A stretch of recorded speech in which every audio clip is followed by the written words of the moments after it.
నమస్తే, welcome to UTV. నేటి సమాజంలో విద్య అనేది ఎంతో కాంపిటీషన్తో కూడుకున్నది.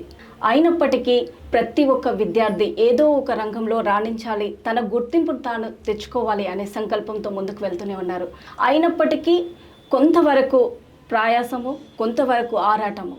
మరి వీటన్నిటిని తట్టుకొని group 1, group 2, group 3, group 4 exams notification వచ్చింది అనేసరికి హడలిపోతూ ఉంటుంటారు.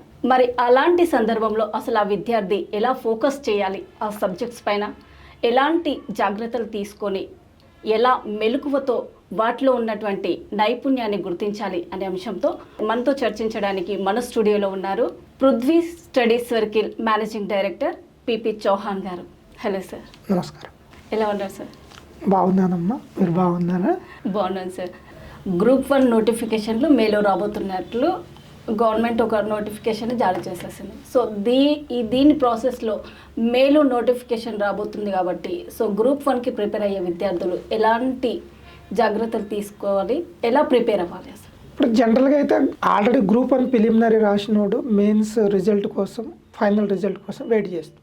రాలేదనుకోండి, ఆ ఆస్పిరెంట్ ఎక్కడ ప్రాబ్లం ఉన్నదని చూసుకొని దాన్ని బట్టి వెళ్ళాలి. ఇప్పుడు మెయిన్స్ రాలేదు కాబట్టి ఆయన సబ్జెక్టు చూసేసుకొని ఏ సబ్జెక్ట్లో మార్కులు తక్కువ ఉన్నాయో ఆ సబ్జెక్ట్ మీద కాన్సన్ట్రేట్ చేయగలిగారు. అంటే మీరు అనేది ఆల్రెడీ ప్రిపేర్ అయ్యి రాసిన స్టూడెంట్స్ అయితే ఈ విధంగా ప్రాసెస్. నెక్స్ట్ ఫ్రెష్గా రాసే వాళ్ళు ఏంటంటే first they should concentrate on preliminary. ఇప్పుడు మనకు మేలో కానీ జూన్లో కానీ, మే అని వాళ్ళు చెప్తున్నారు, సరే ఒక నెల అటు ఇటు అయినా ప్రిలిమినరీ క్లియర్ చేయగలుగుతాడు. ప్రిలిమినరీ క్లియర్ చేయడం వల్ల ఏంటంటే గ్రూప్ 2 మీద కమాండ్ వస్తుంది, గ్రూప్ 3 మీద కమాండ్ వస్తుంది, గ్రూప్ 4 మీద command. That is applicable to freshers. అదే ఆల్రెడీ ప్రిలిమినరీ కాని వాళ్ళు ఉన్నారు చూడండి, దే ఆర్ వెరీ ఎక్స్పర్ట్. వాస్తవంగా చెప్పాలంటే వాళ్ళకి ఏంటంటే ప్రిలిమినరీ కాని వాళ్ళు, మొన్న 2024 ప్రిలిమినరీ కాని వాళ్ళు మ్యాక్సిమం సీనియర్స్ కానీ లేదంటే మెయిన్ సబ్జెక్ట్ బాగా కమాండ్ ఉన్న వాళ్ళకి ప్రిలిమినరీ కాలేదు. ఎందుకంటే ఇక్కడ 2 వేవ్ ఉంటుంది. ఒకటేంటంటే ఆబ్జెక్టివ్ స్ట్రాటజీ వేరు ఉంటుంది, సబ్జెక్టివ్ స్ట్రాటజీ వేరు ఉంటుంది. ఆబ్జెక్టివ్ ఏమో ప్రిలిమినరీ, సబ్జెక్టివ్ స్ట్రాటజీ ఏమో లైక్ మెయిన్స్ అన్నట్టు. వాళ్ళు ఏం కాన్సన్ట్రేట్ చేయాలంటే ప్రిలిమినరీ అయితే కనుక వాళ్ళ చేతిలో మ్యాక్సిమం 80-90% జాబ్ ఉన్నట్టు ఒక పర్సంటేజ్. ఓకే. ఆల్రెడీ కాని వాళ్ళు ఆ స్ట్రాటజీకి అప్లై చేయాలి. Okay. Next already group 2, group 3 రాసిన వాళ్ళు ఉన్నారు చూడండి, గతంలో రాసిన వాళ్ళకి ప్రిలిమినరీ ఈసారి కాన్సన్ట్రేట్ చేస్తే అయిపోతుంది. They have to concentrate on main. ఎవరికి ఇండివిజువల్ వాళ్ళకి స్ట్రాటజీ డెవలప్ చేసుకోవాలి. మనం ఒకవేళ ఎస్ఐ రాసిన వాళ్ళు ఉన్నారనుకోండి, లేదంటే గ్రూప్ 4 పంచాయత్ సెక్రటరీ, ఈ కేటగిరీ వాళ్ళు ప్రిలిమినరీ అవుతుంది. మెయిన్స్ ఈ లోపల నోటిఫికేషన్ వచ్చే లోపల మెయిన్స్ చదువుకొని పెట్టుకుంటే మంచిది. ప్రిలిమినరీకి ప్రిపేర్ అయి ఉన్న వాళ్ళు మెయిన్స్ నోటిఫికేషన్ వచ్చే లోపు మెయిన్స్ ప్రిపేర్ అయితే మోర్ దెన్ బెటర్. ఎప్పుడైతే నోటిఫికేషన్ వస్తుందో అక్కడ మనకు ఆల్రెడీ 2-3 నెలలు, కంపల్సరీ 3 months అయితే టైం ఇస్తాడు. అప్పుడు ప్రిలిమినరీకి స్టార్ట్ చేయాలి. అంటే ఈచ్ పర్సన్ యొక్క సిస్టమ్ని బట్టి ముందుకు వెళ్ళగలగాలి. ఒకవేళ గవర్నమెంట్ ఎంప్లాయీ ఉన్నాడు, ఆయనకు టైం దొరకట్లేదు, గతంలో రాసిండు, ప్రిలిమినరీ కాలేదు, ఇప్పుడు ఏం చేయాలి? ప్రిలిమినరీ మీద ఫోకస్ చేయాలి. మెయిన్స్కి ఏం పక్కన పెట్టాలి. మెయిన్స్ మీద ఎప్పుడు ఫోకస్ చేయాలంటే ఒక ఎక్స్పర్ట్ లేదంటే లైక్ ఎ గైడ్గాను లేదంటే మెంటర్గా తీసుకొని వాళ్ళ సిస్టమ్ని బట్టి వెళ్ళగలగాలి. వాస్తవంగా చెప్పాలంటే మెయిన్స్లో ప్రజెంట్ ఉన్న 6 సబ్జెక్టులలో 3 సబ్జెక్టు పర్ఫెక్ట్గా ఉంటే చాలు. పర్ఫెక్ట్గా ఉండాలి. 3 సబ్జెక్ట్ కాదు, 3 పేపర్స్ పర్ఫెక్ట్గా ఉండాలి. అన్ని సబ్జెక్టు పర్ఫెక్ట్గా ఉన్నా, అన్ని పేపర్స్ పర్ఫెక్ట్గా ఉన్నాం అనుకోండి, వాళ్ళకి సర్వీస్ రాదు. ఇక నోబడీ కెన్ పర్ఫెక్ట్. యాక్చువల్గా చాలామంది పర్ఫెక్ట్ అంటే అనుకుంటారు. అట్లా కాదు. పర్ఫెక్ట్ అంటే ఎట్లుంటుంది అంటే ఒక సబ్జెక్ట్ మీద స్టడీ చేయడం వేరు, రీడ్ చేయడం వేరు. స్టడీ చేయడం అంటే ఆ సబ్జెక్ట్ డిఫరెంట్ కోణంలో మనం చూడగలగాలి, పరిశీలించాలి. రీడ్ చేయడం అంటే ఒకసారి చదివేస్తాం, వదిలిపెట్టేస్తాం. ఇది గ్రూప్ 1కి ప్రిపేర్ అయ్యే వాళ్ళకి స్ట్రాటజీ వే. రెండోది, గ్రూప్ 1 సబ్జెక్ట్లో బ్రెయిన్కి ఎక్కాలన్నా కూడా నేను గతంలో చెప్పినట్టు 10th ఇంటర్మీడియట్ ఎడ్యుకేషన్కి ఒకటి ఉపయోగపడుతుంది. ఏజ్ కూడా ఒక ఇంపాక్ట్ ఉంటుంది. 2 రకాలుగా ఏజ్ యూజ్ అవుతుంది. 25 బిలో తొందరగా షార్ప్గా క్యాచప్ చేయగలుగుతాడు, కానీ టెస్ట్ ఇస్తే మాత్రం ఆన్సర్ రాయలేడు. టెస్ట్ కనుక పేపర్ ఇస్తే ఆన్సర్ రాయలేడు. ఓకే. క్వశ్చన్ అంటే పర్ఫెక్ట్గా తీసుకోగలుగుతాడు, బట్ దాన్ని రీమోడల్ చేయండి అంటే చేయలేడు. ఓకే. 25 యావరేజ్గా 25 ఎబో ఉన్న క్యాండిడేట్ ఏంటంటే ఫ్రెషర్ కాదు, ఎక్స్పీరియన్స్ అన్నట్టు. వీలైనంత వరకు ఎక్స్పీరియన్స్ని ఉపయోగించగలుగుతాడు. అట్లా ఒక మోడలింగ్లో చేయగలుగుతాడు. మోడలింగ్లో డిఫరెంట్ ఉంది. ఆయనకి కనుక 25 బిలో యావరేజ్గా తీసుకుంటున్నాం. 25 అంటే 25 కాదు, యావరేజ్ తీసుకుంటున్నాం. సర్టన్ ఏజ్ తర్వాత ఏంటంటే is experience way of broadness use అవుతుంది. వాస్తవంగా క్వశ్చన్ ఆన్సర్ వాళ్ళు రాసే వాళ్ళకి మార్కులు వేయట్లేరు ఇప్పుడు. డిఫరెంట్ కాన్సెప్ట్ నీకు ఇప్పుడు ఒక క్వశ్చన్ ఇచ్చింది అనుకోండి, తెలంగాణ రాష్ట్రం ఎట్లా ఏర్పడింది అని క్వశ్చన్ ఇచ్చింది అనుకోండి. ఫర్ ఎగ్జాంపుల్ అనుకుందాం, తెలంగాణ రాష్ట్రం ఎట్లా ఏర్పడింది అంటే మనకు పొలిటికల్ కాంటెక్స్ట్ ఒకటే రాయకూడదు, మనం ఎకనామికల్ కాంటెక్స్ట్ రాయాలి, సోషల్ రాయాలి, పొలిటికల్ రాయాలి, కాన్స్టిట్యూషన్ రిలేటెడ్ రాయాలి, పీపుల్ యొక్క ఇంపాక్ట్ రాయాలి. డిఫరెంట్ సబ్జెక్ట్ని దాన్ని ఇన్కల్టివేట్ చేయాలంటే లోపల ఇంక్లూడ్ చేయగలగాలి మనం. అప్పుడు మనకు మంచి మార్క్స్ వేయడానికి ఛాన్స్ ఉంది. అది ఎప్పుడు వస్తుంది? ఆల్ సబ్జెక్ట్ మీద కమాండ్ ఉన్నప్పుడు వస్తుంది. ఈ స్ట్రాటజీ మెయిన్స్కి యూజ్ అవుతుంది కానీ మళ్ళీ ప్రిలిమినరీకి అట్లా వే ఆఫ్ థింకింగ్ అనేది డిఫరెంట్గా ఉండాలి. గ్రూప్ వన్కి డిఫరెంట్ అంటే సబ్జెక్ట్తో ఉన్న డిఫరెంట్. నేను డిఫరెంట్గా థింక్ చేసిన అదే నా డిఫరెంట్ కాదు, సబ్జెక్ట్ మీద కమాండ్ వస్తుంది. ఇప్పుడు కానిస్టేబుల్గా జాబ్ చేస్తూ మామూలుగా చేస్తున్నారు ప్రెసెంట్ అనుకోండి, అది హై ఎడ్యుకేషన్ కంప్లీట్ అయినప్పటికీ అనుకున్న ఉద్యోగం రాలేదు. సో ఏదో ఒకటి వచ్చింది చేసుకుందాము, తర్వాత ప్రిపేర్ అవుతూ చేస్తూ జాబ్ చేస్తూ ప్రిపేర్ అవ్వి మళ్ళీ మనం అనుకున్న దాన్ని సాధించవచ్చు అనుకునే వాళ్ళు కూడా చాలామంది ఉంటారు. సో ఇప్పుడు కానిస్టేబుల్ డ్యూటీ అంటే డే మొత్తం కూడా డ్యూటీలోనే ఉండాల్సి వస్తుంది సమ్టైమ్స్. అలాంటి వాళ్ళు ఎలా ప్రిపేర్ అవుతారు? ఇప్పుడు కానిస్టేబుల్ జాబ్ వచ్చింది దేని మీద అంటే, కానిస్టేబుల్ జాబ్ వచ్చింది రీజనింగ్, అర్థమెటిక్ అనేది ఒక సబ్జెక్టు, జనరల్ స్టడీస్ అనేది ఒకటి. మీకు మ్యాథ్స్ కానిస్టేబుల్ కొట్టిన వాళ్ళందరూ ఎవరు ఉంటారు అంటే mathematics intermediate background, engineering background వాళ్ళు ఉంటారు. బికాస్ ఆఫ్ మ్యాథమెటిక్స్ వల్లనే వాళ్ళకి వచ్చింది ఎక్కువ, జిఎస్ వల్ల రాలేదు. నో, కానిస్టేబుల్ కానీ బ్యాంక్ కానీ ఎస్ఎస్సి ఈ 3 జాబ్ వాళ్ళు ఓన్లీ రీజనింగ్, అర్థమెటిక్ కమాండ్ వల్ల వస్తుంది. ఈ రెండిట్లో మళ్ళీ అర్థమెటిక్ అంటే రీజనింగ్ ఎక్కువ కమాండ్ ఉన్న వాళ్ళకి వస్తుంది. ఇలాంటి వ్యక్తులు ఎక్కువగా జనరల్ స్టడీస్ మీద ఫోకస్ చేయాలి, జనరల్ స్టడీస్ మీద ఫోకస్ చేయాలి. వీళ్ళకి జనరల్ స్టడీస్ మీద ఫోకస్ చేయడం 2-3 ఈజీగా క్యాచ్ చేయడానికి ఛాన్స్ ఉంటుంది.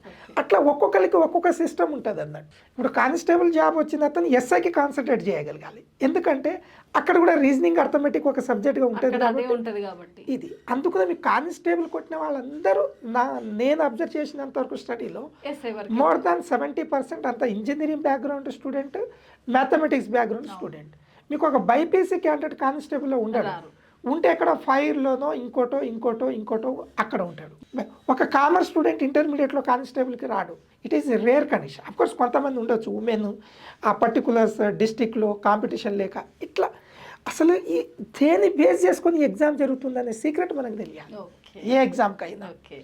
దీంట్లో ఉన్న సబ్జెక్ట్ ఏంటిది? ఇప్పుడు జనరల్ స్టడీస్ తీసుకుందాం అనుకో, జనరల్ స్టడీస్ కానిస్టేబుల్ ఉన్నప్పుడు ఏమవుతుందంటే పాలిటీ ఇంపార్టెంట్, కానీ పాలిటీలో 5 డైమెన్షన్స్ చూడగలగాలి. పాలిటీ 90%, 99% స్టూడెంట్ ఎవరైనా పాలిటీని ఒక డైమెన్షన్లోనే థింక్ చేయగలుగుతారు. 5 డైమెన్షన్లో దాన్ని థింక్ చేయాలి. 5 డైమెన్షన్ కాన్స్టిట్యూషన్ యాంగిల్లో థింక్ చేయాలి. ఏర్పాటైనప్పుడు 1950లో 1950 తర్వాత వచ్చిన మార్పులని థింక్ చేయాలి, డైమెన్షన్ రెండోది. మూడోది గవర్నెన్స్ యాంగిల్లో థింక్ చేయాలి, థర్డ్ థింగ్ అది. సోషల్ యాంగిల్లో కాన్స్టిట్యూషన్ థింక్ చేయాలి, పాలిటీని సోషల్ యాంగిల్లో థింక్ చేయాలి. పార్లమెంట్ డెమోక్రసీ కాన్సెప్ట్లో థింక్ చేయాలి. ఈ 5 డైమెన్షన్లో కనుక నువ్వు థింక్ చేయగలిగితే పాలిటీ సబ్జెక్ట్లో ఏ క్వశ్చన్ ఇచ్చినా ఆన్సర్ చేయగలరు. అట్లా ఉండాలి. ఎవ్రీ సబ్జెక్ట్ ఒక సీక్రెట్ ఉంది, దాన్ని బాగా చదివిన వాళ్ళకి తెలిసిపోతుంది దీని సిస్టమ్ ఇట్లా ఉందా అని. ఇప్పుడు ఫర్ ఎగ్జాంపుల్ మీరు తెలంగాణ హిస్టరీలో నిజాం అడ్మినిస్ట్రేషన్ చూసుకున్నారు అనుకో, నిజాం అడ్మినిస్ట్రేషన్ 1724 to 1948. ఈ వరుసగా చదవద్దు దీన్ని. 7 రాజులు పరిపాలిస్తారు. ఫస్ట్ 3 ఒక తీరుగా తీసుకోవాలి, నెక్స్ట్ 4 ఇంకో తీరుగా తీసుకోవాలి, మళ్ళీ నెక్స్ట్ 4 చివరి 2 ఒక తీరుగా చదవాలి, ముందు ఉన్న 3 ఒక తీరుగా చదవాలి. అంటే 7 రాజుని ఫస్ట్ 3 ఒక పీరియడ్ని, మిడిల్లో ఉన్న నమో ఎన్ఏఎంఓ నమో, దానికి మనం సింపుల్గా నమో అంటే నసిరుద్దౌలా, అఫ్జలుద్దౌలా అండ్ మహమూద్ అలీ ఖాన్ అండ్ ఉస్మాన్ అలీ ఖాన్. నరేంద్ర మోడీ అవుతాడు ఇక్కడ నమో అంటే. ఒక చివరికి ఇద్దరు ఒకటి అట్లా చదివింది అనుకో, నీకు 6 నెలలు చదివే సబ్జెక్ట్ వితిన్ 1 monthలో వచ్చేస్తుంది. సిస్టమ్ అనేది ఎంటైర్లీ డిఫరెంట్ ఉంటుంది అన్నట్టు. అదే నువ్వు సొసైటీకి వెళ్ళినావు అనుకోండి, సొసైటీలో నీకు కాన్సెప్ట్ ఏముంటుంది అంటే సొసైటీ అంటే ఏంది, సోషల్ ప్రాబ్లమ్స్ అంటే ఏంది, ఇంక్లూజన్ అంటే ఏంది, ఎక్స్క్లూజన్ అంటే ఏంటిది, బ్యాక్గ్రౌండ్ ఏంది. ఈ సొసైటీ సబ్జెక్ట్ దేనికి లింక్ ఉంటుంది? హిస్టరీకి లింక్ ఉంటుంది, పాలిటీకి లింక్ ఉంటుంది, మళ్ళీ ఉమెన్ రిలేటెడ్ డిఫరెంట్ సిస్టానికి లింక్, కాంటెంపరీకి లింక్ ఉంటుంది. దీని సిస్టాన్ని కల్టివేట్ చేసుకొని చదవాలి. అంటే ఇప్పుడు జాబ్ చేసే వాళ్ళకి ఇంత నాలెడ్జ్ ఉంటుంది అంటారా? చేసే వాళ్ళకు ఉండదు. అందుకని ఇప్పుడు మీరు ఎస్ఐ ఉన్నప్పుడు పెద్ద ఉద్యోగానికి వెళ్ళాలి అంటే నేను జిఎస్ జస్ట్ షార్ట్లో మీకు చెప్పేసాను ఇట్లా. ఓకే. జాబ్ చేసే వాళ్ళకి ఉండేదండి, ఎప్పుడైనా ఉండదు. గవర్నమెంట్ ఉద్యోగం చేసే వాళ్ళకి వేరు, సబ్జెక్ట్ ఎక్స్పర్ట్కి ఉండేది వేరు. ఇక్కడ డిఫరెన్స్ ఎక్కడ వస్తుందంటే ప్రాక్టీస్ మేక్స్ మ్యాన్ పర్ఫెక్ట్ అన్నట్టు. ఎప్పుడైనా నెంబర్ ఆఫ్ బ్యాచెస్ చెప్తూ ఉన్నప్పుడు ఆయన ఎక్స్పీరియన్స్ నుంచి వచ్చే థాట్ ఉంటుంది అన్నట్టు. ఓకే. That is important. అంతేగాని జాబ్ చేసి వాళ్ళకి అన్ని నెంబర్ ఆఫ్ అవర్స్ ఎక్కడ టైం స్పెండ్ చేయగలుగుతాడు? అదే అంటున్నాను, అంత పవర్, అంత నాలెడ్జ్ ఉండదు. సో వాళ్ళు బెటర్ లైఫ్ కావాలి అనుకున్నప్పుడు ఒక మంచి గైడ్లైన్స్ ఉండాలి. ఇప్పుడు వితౌట్ ఎక్స్పర్ట్, ఇప్పుడున్న ట్రెండ్లో వితౌట్ ఎక్స్పర్ట్, వితౌట్ దాని మీద వర్క్ లేకుండా సక్సెస్ అవ్వడం వెరీ డిఫికల్ట్. ఇప్పుడు దాంట్లో 2 రకాలు ఉంటుంది.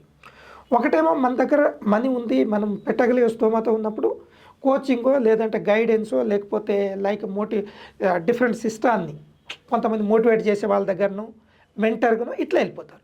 ఇప్పుడు కొంతమంది వాళ్ళే వర్క్ చేస్తూ ఉంటారు, మనం అంత అమౌంట్ పెట్టలేము అని. ఇప్పుడు మన దగ్గర నేను ఇస్తున్నా, నేను 10 years బ్యాక్ 10 years కాదు 8 years బ్యాక్ కూడా గ్రూప్ 2కి 25,000 తీసుకున్నా. Okay. Still I'm taking 25,000. Okay. ఇప్పటికి కూడా ఈ 8 yearsలో మేము ఎక్కడ ఫీజు చేంజ్ చేయలేదు, ఆ సర్వీస్ అట్లనే కొన్నాను. ఇప్పుడు 2018లో అడ్మిషన్ తీసుకున్నాడు, స్టిల్ అదే ఫీజుతోనే అండి. దాంట్లో కొన్ని మాడిఫికేషన్ అవుతుంది. ఇప్పుడు క్వశ్చన్స్ చెప్పే విధానం, అంటే టెస్ట్ సిరీస్ పెట్టినప్పుడు లేదా క్వశ్చన్ ప్రిపేర్ చేసినప్పుడు దానికి సపరేట్గా తీసుకుంటాం. ఏదైనా సిలబస్ యాడ్ లిమిటెడ్గా తీసుకుంటాం. ఇప్పుడు నువ్వు 25,000 పెడితే అలాంటి ఎక్స్పర్ట్ దగ్గర ఈజీగా నీకు దొరుకుతుంది, ఆల్ వే సిస్టమ్ దొరుకుతుంది. కానీ షార్ట్ 500 పెడతాం, ఒక కోర్సు తీసుకుంటాం, 1000 రూపాయలు పెడతాం, ఇంకో కోర్సు తీసుకుంటాం, నీకు చివరికి సక్సెస్ రాదు. 10 సంవత్సరాలు అయినా అక్కడనే ఉంటాం. ఇంకొక సీక్రెట్ కూడా, కాంపిటేటివ్ ఎగ్జామ్లో ఒక 450 మార్కులకి ఎగ్జామ్ కనుక గ్రూప్ 3 ఉన్నది అనుకోండి, 250 మార్కుల వరకు ఎవరైనా మార్కులు తేగలరు. కానీ 250 నుంచి 1 మార్కు పెరగాలన్నా నువ్వు 1 నెల రోజులు కష్టపడాలి. 1 మార్కు కోసమే 1 నెల రోజులు కూడా కష్టపడాల్సి వస్తుంది. అదే 250 మార్కులు 1 మంత్లో ఉంటుంది, 1 మార్కు మాత్రం 30 days పడుతుంది. That is the secret. Okay. చాలామంది సర్టన్ మార్క్స్ వచ్చిన తర్వాత నాకు జాబ్ వచ్చేది అనుకుంటారు, రాదు. నువ్వు ఎన్నిసార్లు రాసినా రాదు అక్కడ. ఎందుకంటే సర్టన్ మార్క్స్ వెళ్ళాలనుకుంటే నీకు కష్టం. ఇప్పుడు ఫర్ ఎగ్జాంపుల్ మన గ్రూప్ 3లోనో 2లో క్వశ్చన్ ఇచ్చిండు, ఆర్య సమాజ్ స్టార్టింగ్ అధ్యక్షుడు ఎవరని ఇచ్చిండు క్వశ్చన్. ఇప్పుడు 90% పుస్తకాలు ఎక్కడైనా లేదు, అది 90% పుస్తకాల్లో నీకు ఎక్కడ లేదు, 90 కాదు 99% లేదు. ఓకే. మరి ఎలా? అలాంటి కావాలని ఇస్తాడు, దాన్ని పట్టుకొని మనం ఏలాడద్దు. కానీ ఆ క్వశ్చన్ కనుక మనం ఆన్సర్ పెట్టగలిగినాం అనుకోండి, రైట్గా పెట్టగలిగిన అనుకో, we are the success. Okay. That is the secret. ఇప్పుడు 150 మార్కులు 150 ఎవరికి రావు. ఇప్పుడున్న పేపర్లో 100 మార్కులకు వస్తుంది, కానీ 101 మార్కులు చేయడం ఇంపార్టెంట్. ఓకే. ఆ లాజిక్ సర్టన్ స్టేజ్ తర్వాత మనం అండర్స్టాండ్ చేయాలి. అది మీరు పక్కా అది ఎక్స్పర్ట్, ఆయా సబ్జెక్ట్లో వాళ్ళు ఎక్స్పర్ట్ మనకు తెలిసిపోతారండి. సూపర్. ఇప్పుడు ఫండమెంటల్ రైట్ ఉంది, ఫండమెంటల్ రైట్ చదువు ఆయన అంటే వాడు పాలిటీలో చదవగలుగుతాడు, కానీ మొత్తం పిడివి పడతాడు. కానీ ఫార్వర్డ్ చదవద్దు, ఫండమెంటల్ రైట్ని రివర్స్ చదవాలి. సింపుల్ లాజిక్ అది, నువ్వు ఎలిమినేట్ చేయగలిగాను. దాని అన్ని ఆర్టికల్ గుర్తుపెట్టుకొని నువ్వు ఏదో హంగామా చేసి ఆర్టికల్ 12 నుంచి 35 గుర్తుపెట్టుకొని ఇవన్నీ హంగామాలు ఎందుకు? 35 to 12 కొట్టు, మళ్ళీ ఈజీగా వచ్చేస్తుంది ఫ్రాక్షన్ ఆఫ్ సెకండ్లో. ఎగ్జామ్ హాల్లో ఎప్పుడైనా ఆన్సర్ అనేది విత్ ఇన్ 10 seconds రావాలండి. ఓకే. 1 minute కాదు, విత్ ఇన్ 10 seconds నీకు ఆన్సర్ క్లిక్ కావాలి. పేపర్ చూడగానే అన్నిటికంటే యాక్చువల్లీ ఈజీ పేపర్ మనం వచ్చిన group 2 group 3 paper, analytical paper easy paper.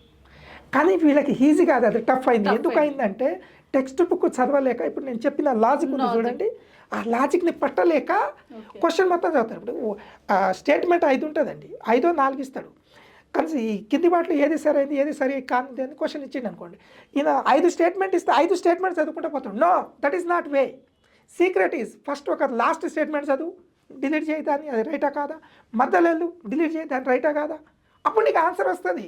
నువ్వు 5 చదువుకుంటే పోతే మినిట్ అయిపోతుంది. నేను చెప్పిన సిస్టంలో విత్ ఇన్ 10 seconds నీకు ఆన్సర్ వస్తుంది. అట్లా every subject every topic there have lot of secret రహస్యాలు దాంట్లో ఉన్నాయి. ఓకే. అది మనం తెలుసుకోగలిగితే సక్సెస్